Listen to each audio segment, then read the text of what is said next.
Wouldn't it be wonderful if every person we cared about died peacefully and painlessly after living a long, healthy, and happy life? And wouldn't it be even more fabulous if all of us had only happy memories and loving feelings toward our family members who died and left us behind? That happens. It really does. But what if the loved one wasn't all that lovable when they were alive? Then what? Do we still have to feel sad? Do we have to grieve the fact that they are gone? I believe the relationship we have with a person when they are alive has a significant impact on how we go through the grieving process after they die. There are times when a person's death is tragic because it's untimely or unexpected. There are situations when death is a blessing because it comes at the end of a long-term illness and a lot of suffering. And then there are times when a person's response to someone's death is complicated because their relationship was difficult. For instance, one afternoon I ran into a friend in the grocery store. We hadn't seen each other in a long time, so we pulled our carts off to the side of the aisle to have a little catch-up. When I said, "How are you?" she said, "Oh, my dad just died." And of course I said, "Oh, I'm so sorry." Then she said, "Actually, I'm relieved." And I said, "Oh, had he been sick for a long time?" And she said, "No, he was an alcoholic.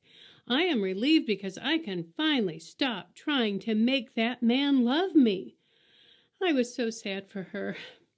When another friend lost her mother after years and years of living with Alzheimer's, I called to express my sympathy.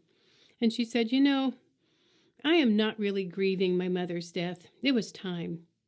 What I am grieving is the loss of the mother that I never had." She went on to say, "I have been lucky to have a few older women in my life who mentored me, who really liked me, and who genuinely cared about me. Unfortunately, my mother was not one of those women." I felt so sad for her, and it reminded me that sometimes after a person dies, we grieve the loss of who we wanted that person to be rather than who they really were. And then there are times when we feel more relief than grief when someone finally dies after a long, lingering illness.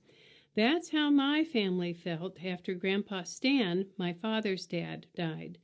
My awareness of long-term care facilities and my appreciation for people who work in them began in 1983 when my Grandpa Stan suffered a debilitating stroke that left him confused, cranky, and sometimes combative. I have joked that his aversion to water and taking a shower may have inspired the sport of cage fighting because he got really upset and violent when it was time to take a shower. And my dad was the only one who could wrestle him in there, and it was not a pretty sight. I am sad to say that when Grandpa died at the age of 93, we all felt more a sense of relief than a sense of loss. As you know, when somebody dies, there's a lot of work that needs to be done. People have to be notified. You have to plan the funeral, order the flowers, get in touch with the church to arrange for the lunch afterward. And after that, their room has to be cleaned out. Now, my parents were pragmatic Kansas farmers, so they went about all of this in a very practical manner with very little emotion. And then, a few days after the funeral, Mom got a call from the nursing home administrator where Grandpa had lived. And he said, "Madeline, the next time you come to town, I'd like for you to stop by. A couple of Stan's shirts were in the laundry when you cleaned out his room, and they're ready now, so I'd like for you to pick them up." So she did. And when she walked in, she expected to be handed a grocery bag with Stan's shirts folded up inside.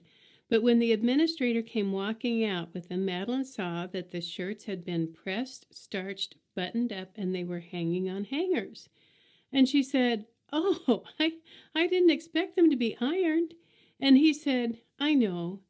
The lady who does the laundry ironed them out of respect for Stan." And that was the first time my mother cried for Grandpa Stan. It's been a long, long time, but I still think about that woman, and when I do, I get choked up. My grandpa had lost so much. He had lost the ability to get in and out of bed by himself. He had lost control of his bladder and his bowels. He couldn't make decisions for himself.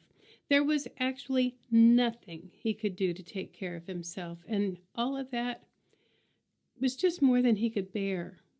So to say that he displayed challenging behaviors sometimes would be a phenomenal understatement. And yet, the laundry lady, out of respect for him, ironed his shirts. I have often wondered, did she know him?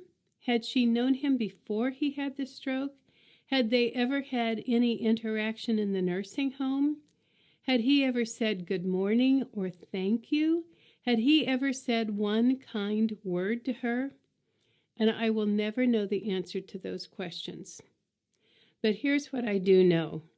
She did not judge him by his age, his abilities, or, thank goodness, by his behavior, because if she had, the likability scales would not have tilted in his favor. Her unexpected act of kindness and the respect that she showed for him after he died made all of us look at Grandpa a little bit differently.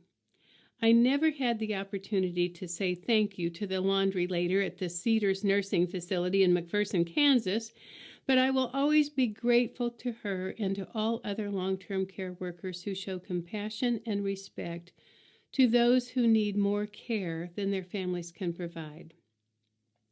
Now that I'm of a certain age, I recognize more than ever the importance of loving our loved ones through all of the challenges of life.